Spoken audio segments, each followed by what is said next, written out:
I was the second choice. Now it's your turn to live with the consequences. The phone buzzed at 2:30 a.m. like an angry wasp against the nightstand. Beth's phone, again. I'd been lying there for 20 minutes, pretending to sleep while my wife shifted restlessly beside me. The blue glow from her screen had been lighting up our bedroom ceiling every few minutes like some twisted lighthouse beacon, guiding ships to wreck on the rocks of betrayal. "Jimmy?" Beth whispered, thinking I was asleep. "Jimmy, you awake?" I kept my breathing steady, even though my heart was hammering against my ribs like it was trying to break free. Another buzz, another flash of light. I heard her slip out of bed, bare feet padding across the hardwood floor toward the kitchen. That's when I knew.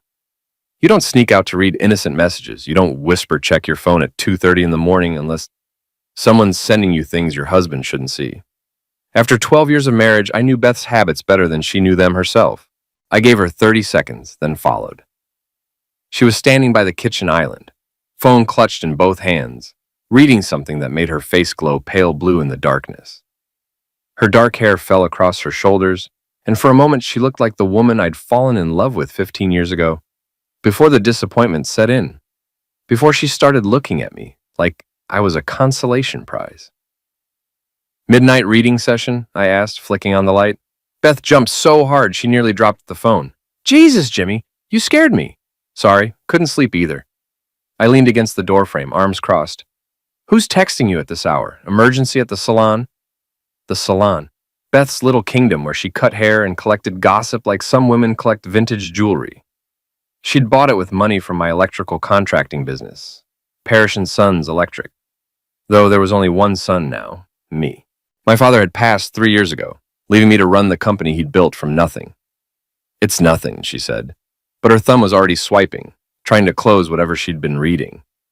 Just Maya being dramatic about her boyfriend again.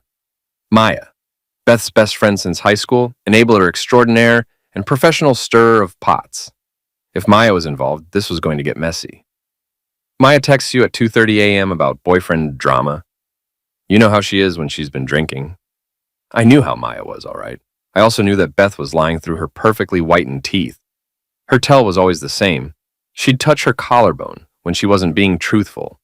Her fingers were there now, playing with the little gold necklace I'd given her for our 10th anniversary. "Let me see." "What?" "The phone. Let me see what Maya's so worked up about." Beth's grip tightened on the device. "Jimmy, don't be ridiculous. It's girl talk. You wouldn't be interested. Try me." We stared at each other across the kitchen island. The same island where we'd shared coffee every morning for the past 8 years.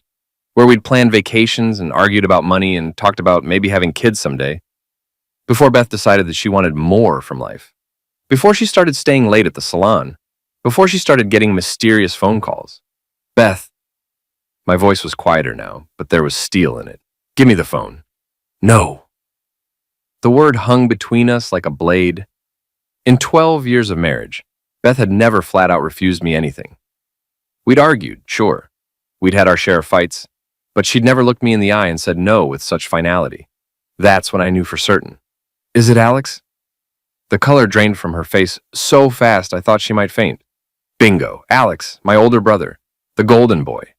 The one who got the full ride to college while I stayed home to help Dad with the business. The one who became a successful real estate developer while I got my hands dirty running electrical jobs. The one who never married because, according to him, he was too focused on building his empire. The one who'd always gotten everything he wanted. "Jimmy, I can explain." "Can you?" I stepped closer and she backed against the refrigerator. "Because from where I'm standing, it looks pretty simple. My brother is texting my wife at 2:30 in the morning, and she's sneaking around to read his messages. It's not what you think." "What do I think, Beth?" She opened her mouth, closed it, opened it again, like a fish gasping for air. "You think we're having an affair. Are you?" The question sat there between us, heavy and sharp. Beth's eyes filled with tears. The same tears that had gotten her out of trouble since we were teenagers. The same tears that made me feel like a monster for questioning her. Not this time. "Answer me, Beth. Are you sleeping with my brother?" "Yes." The word came out as a whisper, but it might as well have been a sharp crack. "But Jimmy, you have to understand." "Understand what?" My voice cracked like I was 16 again, watching Alex get picked first for everything while I stood on the sidelines. Help me understand how my wife is screwing my brother behind my back. It's not like that. Then what's it like? Enlighten me. Beth wiped her eyes with the back of her hand, smearing mascara across her cheek. You want the truth? Fine. I married you because I couldn't marry Alex. The words hit me like a physical blow. I actually staggered backward, grabbing the counter for support. What did you say? I was in love with Alex first, Jimmy. I was always in love with Alex, but he didn't want to settle down, and you were there, and you were sweet, and you loved me, and I thought maybe I could learn to love you the same way. Each word was a nail in the coffin of our marriage. 12 years. 12 years of thinking I'd won the lottery when Beth Morrison agreed to go out with me. 12 years of feeling grateful that somehow, miraculously, the prettiest girl in town had chosen me over all the other guys chasing her. 12 years of being someone's second choice. So what changed? I asked, surprised by how calm my voice sounded. Why now? Alex called me 6 months ago, said he'd made a mistake, said he'd always regretted not fighting for me. She was crying harder now, but I felt nothing. No sympathy, no urge to comfort her. Just a cold, spreading numbness. We tried to stay away from each other, Jimmy. We really did, but we couldn't. 6 months. I did the math. The same time you started working late. The same time you stopped wanting to have love with me. The same time you started picking fights about money and the house and how I never take you anywhere nice. She nodded miserably. Where do you meet him? Jimmy. Where, Beth? His condo, sometimes the office after hours, once at that motel on Route 9. My office. They'd been using my own office, the one my father built, the one with his picture still hanging on the wall. The violation of it made my stomach turn. I walked into the counter, picked up her phone. She didn't try to stop me this time. The messages were all there, months of them. Alex telling her how beautiful she was, how he'd never stopped thinking about her. Beth telling him how unhappy she was, how she felt trapped in a life that was too small for her. Plans to meet, explicit photos I definitely didn't want to see. And then the most recent exchange. Alex, can't wait to see you tomorrow. Jimmy working late again? Beth. Until 8. We'll have the whole afternoon. Alex, perfect. I have something special planned. Something that'll help you forget all about your husband. Beth, I love you. Alex, love you too, baby. Always have. I set the phone down very carefully.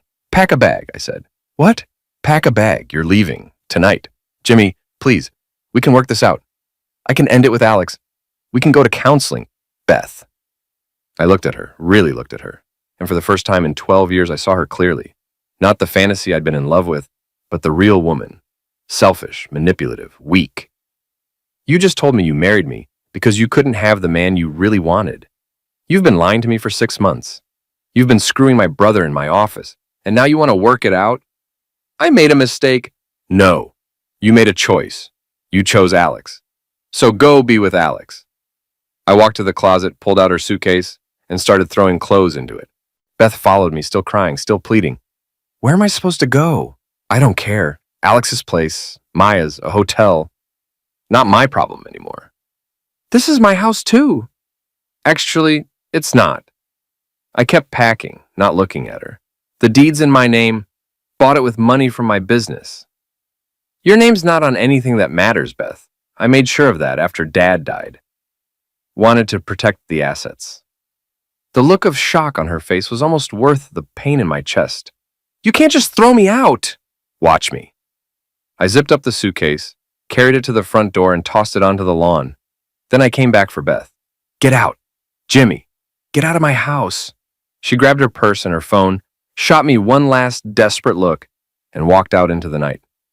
I locked the door behind her and turned off the porch light. Then I sat down at my kitchen table and called Alex. He answered on the third ring, voice thick with sleep. Jimmy, what's wrong? It's 3 a.m. Just wanted to let you know that Beth's available now, permanently. Silence. Jimmy, what are you talking about? I know, Alex. I know everything. About the affair, about how she married me because she couldn't have you, about how you two have been using my office like your personal love nest. More silence. Then, look, I can explain.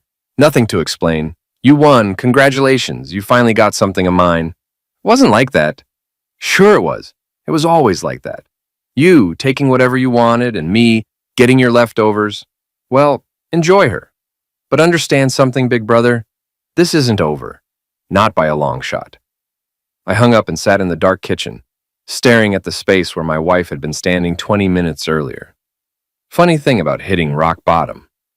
It gives you a solid foundation to build your revenge on.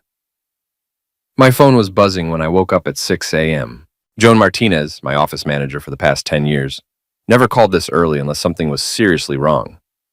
Jimmy, you need to get down here, now. I was already pulling on my work clothes. What's going on? Alex's car is in the parking lot. Has been all night, according to Pete. Pete was our security guard. Worked the overnight shift at the industrial complex where Parrish & Sons had its offices. And there's more. You're not going to like it. 20 minutes later, I was standing in the parking lot behind my building, staring at Alex's silver BMW. Joan stood beside me, arms crossed, her usually immaculate appearance slightly disheveled. At 55, Joan had seen everything in her decades of running offices for small businesses. Nothing rattled her. She looked rattled now. Pete says the car's been here since about midnight. Saw lights in your office around 12:30, figured you were working late. Didn't think anything of it until he saw the BMW this morning and remembered you drive the truck. I felt sick. They were here last night, in my office. Gets worse. Joan handed me her tablet. Check your email. The message was from our security company, sent at 12:47 a.m. Motion detected in Building 3, Office 2A. My office. The email included a short video clip from the hallway camera. I watched Alex and Beth walk down the corridor, his hand on her lower back, both of them laughing about something. They disappeared into my office. The timestamp showed them leaving 43 minutes later, Beth's hair messed up, Alex's shirt untucked. Jesus, there's more. Joan swiped to another email. This came in around 1:15. Another motion alert, this time from the camera in the warehouse. The video showed Alex and Beth in the break room, her sitting on the table where my employees ate their lunch, him standing between her legs, kissing her neck. I closed the tablet before I could see more. How long have you known? Joan asked quietly. Found out last night. Kicked her out. Joan nodded like she'd been expecting this. Figured something was up. She's been calling here a lot the past few months, always wanting to know when you'd be back if you were working late. And Alex has been coming around more often. Why didn't you tell me? Tell you what? That your wife was calling to check on your schedule? That your brother was visiting more often? Didn't seem like my business, she paused. But I did notice some things. Like what? Like how the petty cash has been coming up short. Nothing major, 20 or 30 bucks at a time. And someone's been using the company credit card for gas purchases on weekends. Figured it was you. It wasn't me. I always used my personal card for business expenses. Kept everything separate and clean for tax purposes. Show me. We went inside, Joan pulling up the credit card statements on her computer. There it was. Gas purchases on Saturday afternoons, always at the station near Alex's condo. Always right around the time Beth would tell me she was working late at the salon. Son of a witch has been using my credit card to fill up his tank for his affair with my wife. Want me to call the police? I thought about it. $30 here, $50 there. It would be hard to prove Alex was the one using the card, and even if we could, it was barely a misdemeanor. Not worth the hassle, but it was worth something else. No, but print out all the statements, every transaction. I want dates, times, amounts. Joan's fingers flew over the keyboard. What are you thinking? I'm thinking my brother's about to learn that stealing from family has consequences. The door chimed, and Big Dave Morrison walked in. Dave was my warehouse foreman, a mountain of a man who'd played defensive line for the local high school back in the day. He was also Beth's cousin, though they'd never been close. Morning, boss, Joan. He stopped when he saw our faces. What's wrong? Somebody die? My marriage, I said. Beth's been cheating on me with Alex. Dave's face went through several expressions: surprise, anger, disgust. Heck, Jimmy. I'm sorry. I knew Beth could be difficult, but cheating with your own brother? Gets better. They've been using the office, and Alex has been stealing from petty cash and using the company credit card. Now Dave looked ready to commit homicide. Want me to have a talk with him?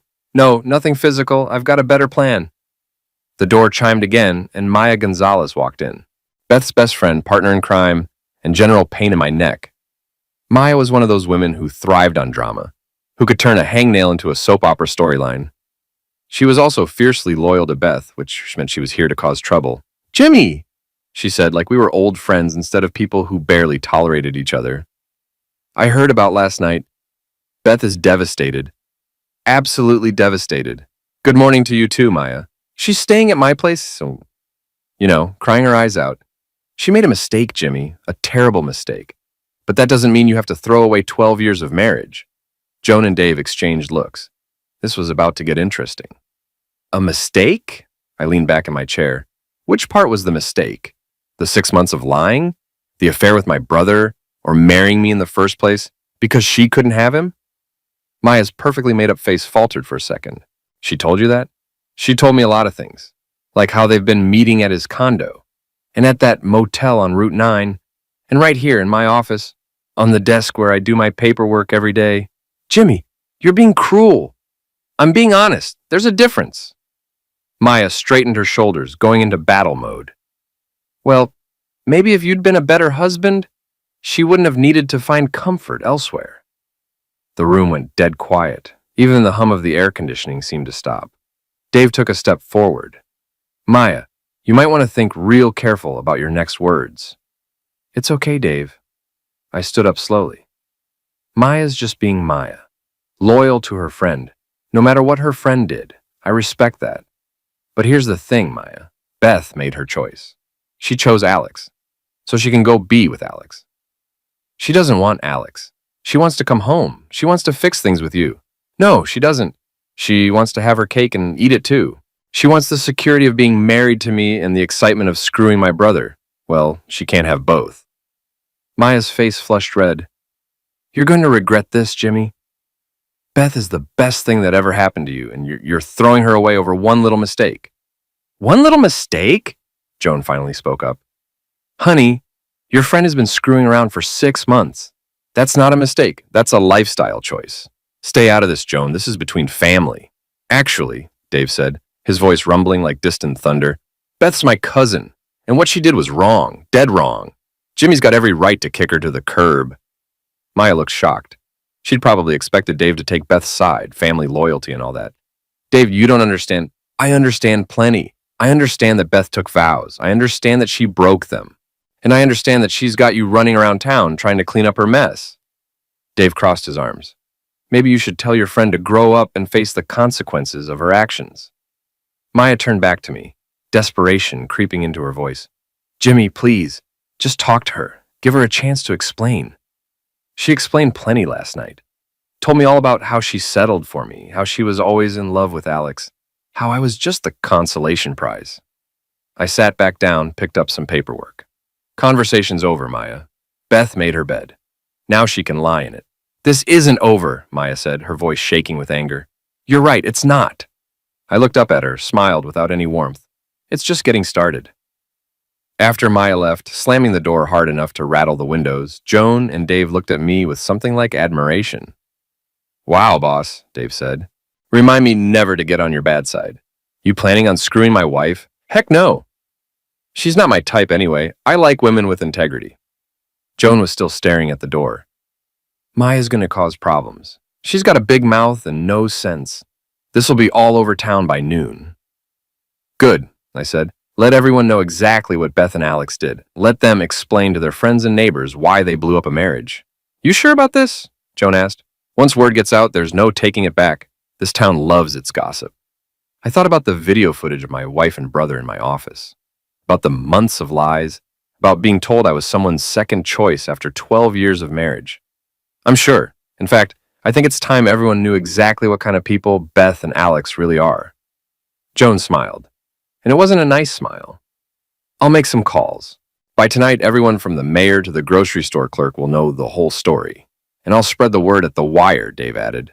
The Wire was the local bar, where most of the blue-collar guys hung out after work.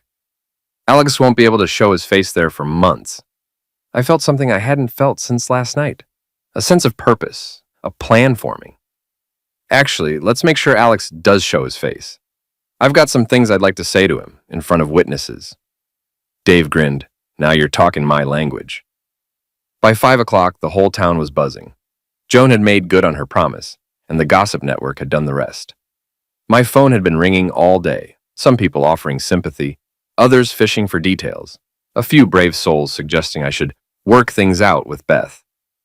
I ignored most of the calls, but when my lawyer, Patricia Webb, called at 4:30, I picked up immediately. Jimmy, I heard. I'm sorry. Thanks, Pat. I need to see you soon. I figured, can you come by tomorrow morning?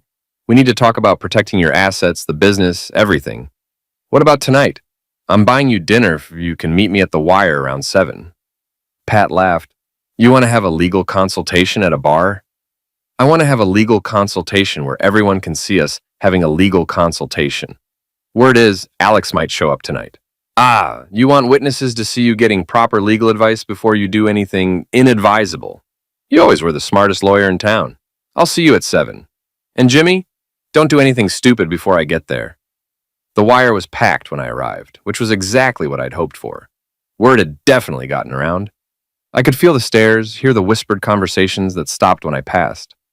Some people looked sympathetic. Others looked hungry for drama. I took a seat at the bar, ordered a beer, and waited. Pat arrived first, her gray hair pulled back in its usual no-nonsense bun, briefcase in hand. At 62, she'd been practicing law in this town longer than anyone else, had seen every kind of domestic mess imaginable. So, she said, sliding onto the bar stool next to me, tell me everything.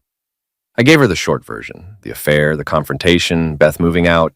Pat took notes on a legal pad, asked pointed questions about assets, debts, the business structure. Good news is, the business is protected. Your father set it up as a sole proprietorship with you as the sole owner. Beth has no claim to it. The house is in your name only.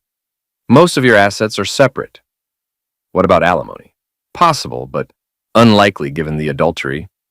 New Hampshire isn't a no-fault state. Her affair, especially with your brother, will work in your favor. We were deep in conversation about filing procedures when Alex walked in. The bar didn't exactly go quiet, but there was definitely a shift in the atmosphere. Conversations became more hushed. People turned to watch. Alex seemed to sense it too. His usual confident swagger was replaced by something more cautious. He spotted me at the bar, hesitated, then walked over. Jimmy, we need to talk. Do we? I didn't turn around, just kept looking at Pat's notes. I think you said everything you needed to say last night. Or rather, you've been saying it for the past 6 months. Look, I know you're angry. Angry? Now I did turn around. Alex, angry doesn't begin to cover it. I'm devastated. I'm humiliated. I'm betrayed by the 2 people I trusted most in the world. But angry? That's just the tip of the iceberg. Alex glanced around, suddenly aware that half the bar was listening to our conversation. Can we do this somewhere private? Why? You didn't seem to care about privacy when you were screwing my wife in my office. A few people gasped. Someone's beer bottle clinked against the bar a little too loudly. Alex's face flushed red. We didn't mean for it to happen. Really? Because the credit card records suggest otherwise. 6 months of gas purchases near your condo. Always on the days Beth told me she was working late. I pulled out the printed statements Joan had given me, spread them on the bar. Funny how you needed gas every Saturday afternoon right around the time my wife was supposedly shampooing Mrs. Henderson's hair. Pat looked at the papers, raised an eyebrow. Unauthorized use of a company credit card. That's theft, Alex. I was going to pay it back. When? I asked. After you stole my wife? After you destroyed my marriage? Or after you convinced her to divorce me and take half of everything? It wasn't like that. Then what was it like? I stood up and Alex took a step back. I wasn't a big man, but I was wiry and strong from years of physical work. More importantly, I was furious and had nothing left to lose. Help me understand, Alex. Help me understand how you justified screwing your brother's wife for 6 months. The bar was definitely quiet now. Even the jukebox seemed to have stopped playing. Beth came to me, Alex said, his voice getting defensive. She was unhappy. She said you 2 were having problems. What problems? The problem where I worked 60 hours a week to build a business? The problem where I bought her a salon so she could have her own career?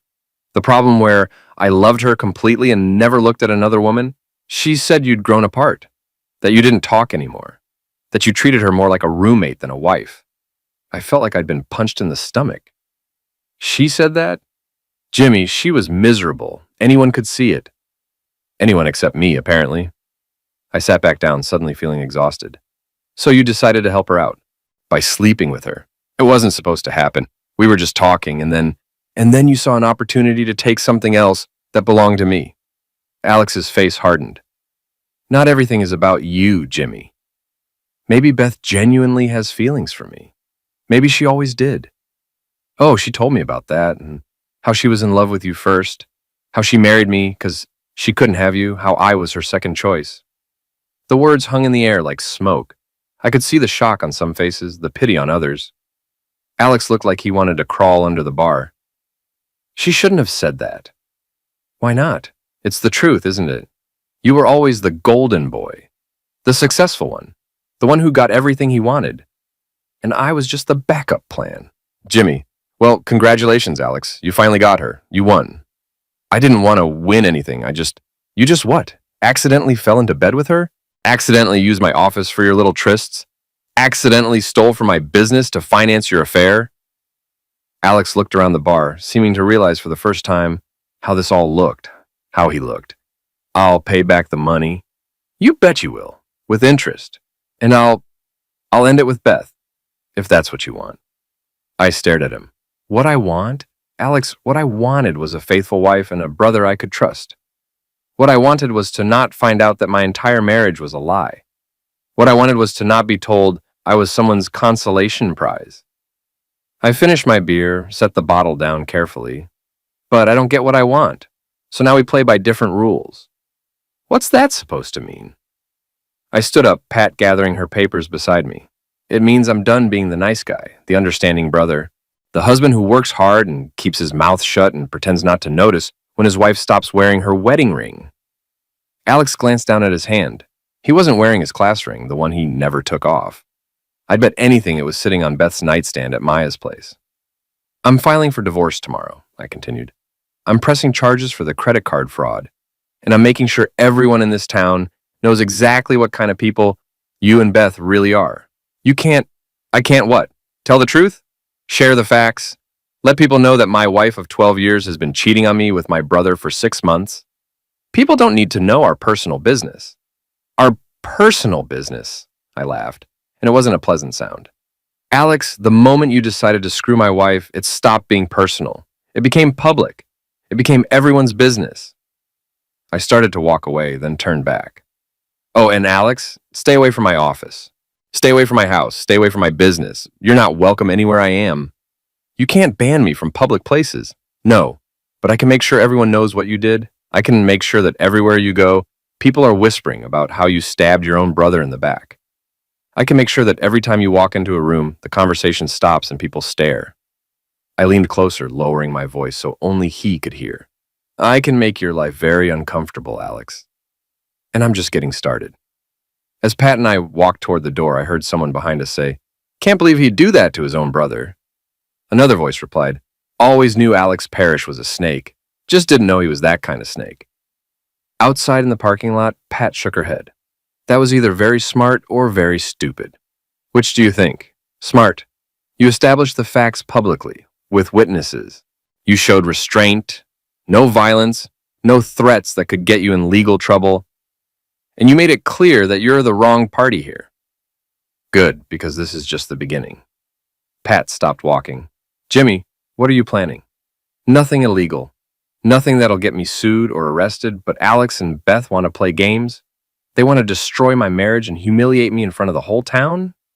I smiled, and I could feel that it wasn't a nice expression. They're about to learn that I'm much better at games than they thought. The next morning, I was in Pat's office at 8 a.m. sharp, signing divorce papers. By 9, I was at the courthouse filing them. By 10, I was at the bank, removing Beth's name from our joint checking account and canceling her credit cards. By 11, I was standing in the parking lot of Alex's real estate office, waiting for him to show up for work. Alex drove a BMW because he thought it made him look successful. What it actually made him look like was a guy trying too hard to impress people who didn't care. The car was his pride and joy. He washed it every weekend, parked it away from other cars, treated it like it was made of gold instead of German steel. Which is why the key scratches along both sides were going to hurt so much. I didn't do it, of course. That would be vandalism, and I wasn't stupid. But someone had done it. Sometime between last night at the wire and this morning. Someone had carved the words second choice into the paint on the driver's side and home wrecker on the passenger side. Alex pulled into the parking lot at 11:15, driving Beth's Honda. He saw me standing by his BMW, and the look on his face was priceless. Shock, rage, and just a hint of fear. "Did you do this?" he demanded, getting out of Beth's car. "Do what?" He gestured at his car. The scratches were deep, down to the metal. It was going to cost thousands to fix properly. "Don't play dumb, Jimmy. You did this." "Actually, I didn't. I've been at the courthouse all morning filing divorce papers, got witnesses and timestamps to prove it." I pulled out my phone, showed him the photos I'd taken when I arrived. Found it like this when I got here 20 minutes ago. Terrible shame. Someone must really not like you. Alex walked around the car, surveying the damage. "This is going to cost me $5,000 to fix. Probably more. BMW paint is expensive. Might want to check with your insurance company, see if vandalism is covered. You know perfectly well I can't file an insurance claim. They'll ask questions about who might have done it and why. That is a problem, isn't it? Hard to explain to the insurance adjuster that someone probably keyed your car because you're screwing your brother's wife." Alex's face was red with fury. "You're enjoying this." "A little bit, yeah. This is harassment." "No, this is consequences. You made choices, Alex. You chose to have an affair with my wife. You chose to use my office for your meetings. You chose to steal from my business.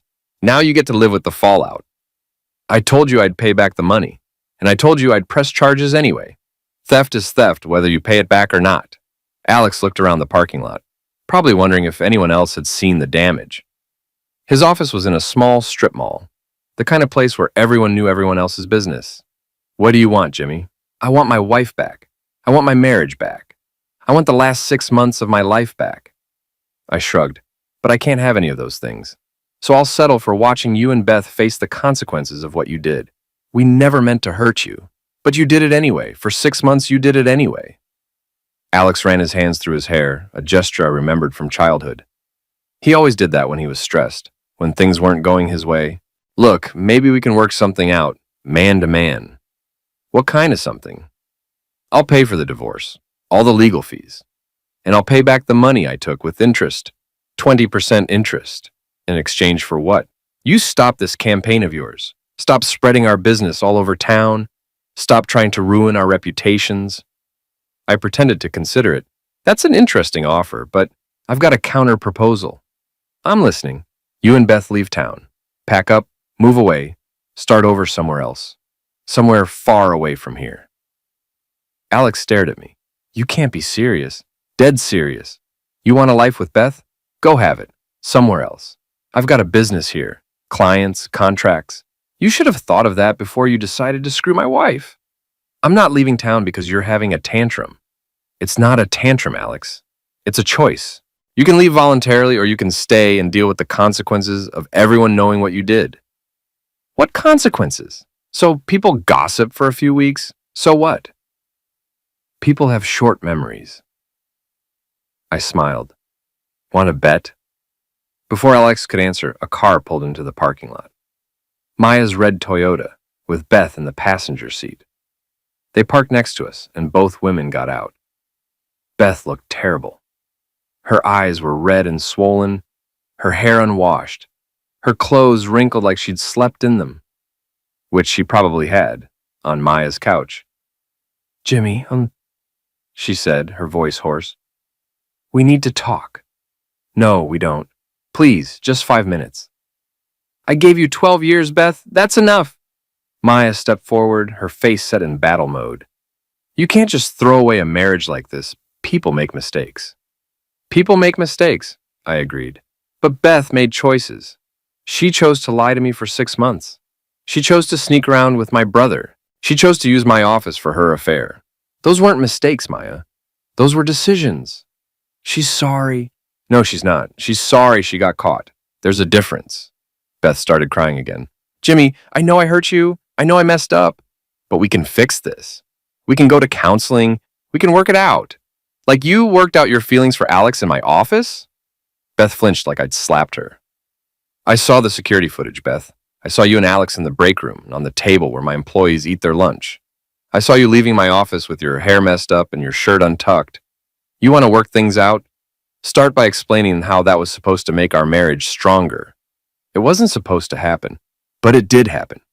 Over and over again. For 6 months, it happened. Alex put his arm around Beth's shoulders and she leaned into him. The gesture was so natural, so automatic that it told me everything I needed to know about their relationship. See that? I pointed at them. That's what a couple looks like.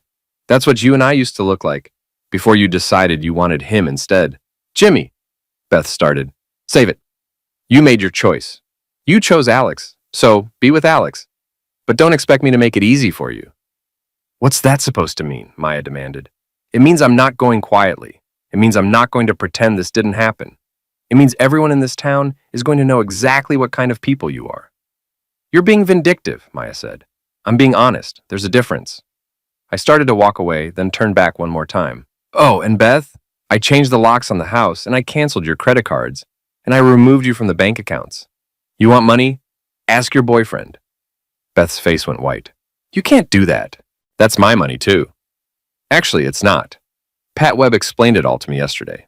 Separate property, acquired before marriage, or through inheritance. The business, the house, most of the assets, they're all mine. You're entitled to whatever you brought into the marriage, plus half of whatever we acquired together. What did we acquire together? I pretended to think about it. Well, there's your Honda, and some furniture, and about $3,000 in the joint savings account. I smiled. Congratulations, Beth. You traded a comfortable life for a used car and half a couch. As I walked away, I heard Maya say, Don't worry, honey. We'll figure something out. But I also heard the doubt in her voice. Maya was Beth's friend, but she wasn't stupid. She could do the math as well as anyone else. Beth had just traded a successful husband and a comfortable life for an affair with a man who couldn't even protect his own car from vandalism. And the whole town was watching it happen. 2 weeks later, the annual Founders Day Festival was in full swing. The whole town turned out for it every year. Families with kids, teenagers looking for something to do, older folks catching up on gossip. It was the kind of event where everyone saw everyone else, where news spread faster than wildfire, which made it perfect for what I had planned. I'd spent the 2 weeks since the parking lot confrontation very carefully. No more dramatic scenes, no more public arguments. I went to work, did my job, filed my paperwork, and waited. Let Beth and Alex think maybe I was cooling off, maybe I was ready to move on. I wasn't. Joan had been busy during those 2 weeks, doing what she did best, managing information. She'd put together a comprehensive file on Alex's business dealings, Beth's finances, and Maya's various indiscretions. Nothing illegal, just facts. Public records, mostly. The kind of information that was available to anyone who knew where to look and had the patience to look for it. Turned out Alex's real estate business wasn't doing as well as he pretended. He was behind on his office rent, had defaulted on 2 commercial loans, and was being sued by a client who claimed Alex had misrepresented a property. His fancy condo was mortgaged to the hilt, and his BMW payments were 3 months behind. Beth's salon was barely breaking even, and she owed back taxes to the state. The only reason she'd been able to keep it afloat was the monthly loans I'd been giving her. Loans that had stopped the day I kicked her out. And Maya? Maya had been skimming from the dental office where she worked as a receptionist, taking cash payments from patients and not recording them. Nothing major, but enough to get her fired if anyone bothered to look closely at the books. All of this information was perfectly legal to obtain and perfectly legal to share. Public records were public for a reason. The festival was being held in the town square, with booths and food trucks arranged around the central gazebo. There was a small stage set up for the various presentations, the mayor's speech, the high school band, local business awards. I arrived around noon, wearing my best shirt and a smile that didn't reach my eyes. Joan and Dave were with me, along with Pat Webb and her husband. We looked like a group of respectable citizens enjoying a community event, which we were. Sort of. Alex and Beth arrived about an hour later, with Maya trailing behind them like a faithful dog. They looked nervous, like they weren't sure they should be there. But this was a small town, and hiding at home would just make them look more guilty. I watched them from across the square, noting how people reacted to their presence. Some folks turned away, pretending not to see them. Others stared openly, whispering to their companions. A few people actually walked up to them, probably offering sympathy or asking for details. At 2 o'clock, Mayor Harrison took the stage to give out the annual business awards. Parrish & Sons Electric had won Small Business of the Year 3 times in the past decade, and we were nominated again this year. I wasn't expecting to win. The competition was tough, and frankly, the events of the past few weeks had probably hurt my reputation in some circles. But when Mayor Harrison called my name, the applause was loud and sustained. People were clapping not just for my business success, but for how I'd handled the situation with Beth and Alex. In a town this size, everyone knew the story, and most people seemed to think I'd taken the high road. I walked up to the stage, accepted the plaque, and stepped up to the microphone. "Thank you," I said, waiting for the applause to die down. This award means a lot to me, especially this year. It's been a challenging few months, both personally and professionally. I could see Beth and Alex in the crowd, looking uncomfortable. But challenges have a way of showing us who we really are, and who the people around us really are. They show us who we can count on and who we can't. More murmurs from the crowd. People were starting to realize this wasn't going to be a standard acceptance speech. I want to thank everyone who supported Parrish & Sons Electric over the years. My employees who work hard every day to serve this community. My customers who trust us with their homes and businesses. And my friends who've stood by me during difficult times. I paused, letting my eyes scan the crowd until they found Alex and Beth. I also want to thank some people who taught me valuable lessons recently. Lessons about trust and loyalty and the importance of choosing the right people to have in your life. Alex was shaking his head slightly, probably trying to signal me to stop. Beth looked like she wanted to disappear into the ground. See, I used to think that family was everything, that kin was thicker than water, and that the people closest to you would never betray you. But I learned that's not always true. Sometimes the people you trust most are the ones who hurt you the worst. The crowd was completely silent now, hanging on every word. I learned that sometimes your own brother will steal from your business to finance an affair with your wife. I learned that sometimes the woman you've loved for 15 years will tell you that you were always her second choice. I learned that sometimes the people you think are your friends are just waiting for you to fail so they can pick up the pieces. I could see Maya's face turning red with anger. Beth was crying again, but quietly this time. But I also learned something else. I learned that this community is full of good people who believe in honesty and integrity. People who understand that actions have consequences. People who know the difference between right and wrong. The applause started again. Tentatively at first, then building to a roar. So thank you, all of you, for showing me what real loyalty looks like. Thank you for supporting a local business that tries to do right by its customers and employees. And thank you for reminding me that sometimes, when people show you who they really are, the best thing you can do is believe them. I held up the plaque. This award doesn't just belong to me. It belongs to everyone who believes that hard work and honesty still matter. Everyone who believes that when you make a commitment, you keep it. Everyone who understands that some things, like trust and integrity and keeping your word, are more important than getting what you want. The applause was deafening now. People were on their feet, cheering.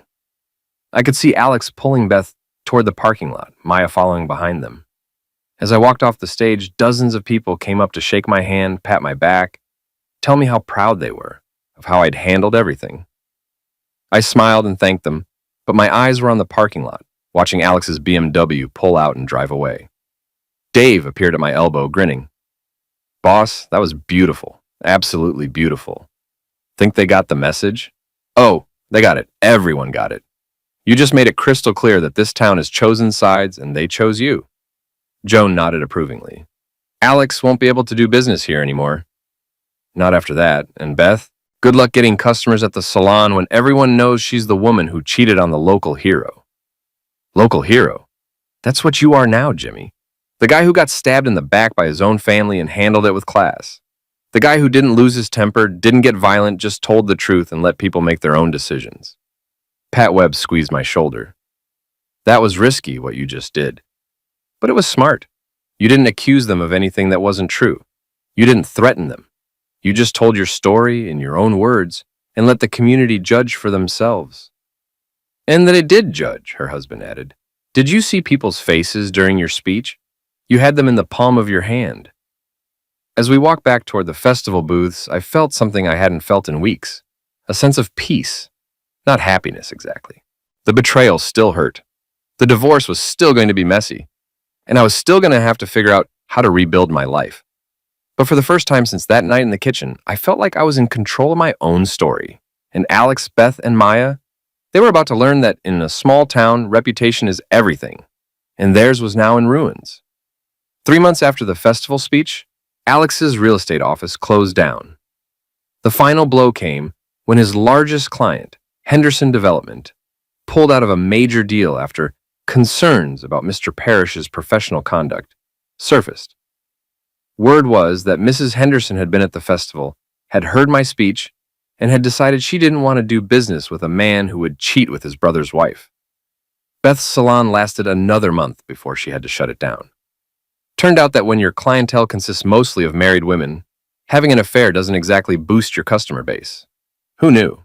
Maya got fired from the dental office after Dr. Peterson's wife, who had also been at the festival, suggested he might want to take a closer look at his books. The missing cash payments were discovered within a week. All 3 of them had left town by Christmas. Alex sold his condo at a loss and moved to Portland. Beth went back to live with her parents in Massachusetts. Maya found a job in Boston, far enough away that the gossip wouldn't follow her.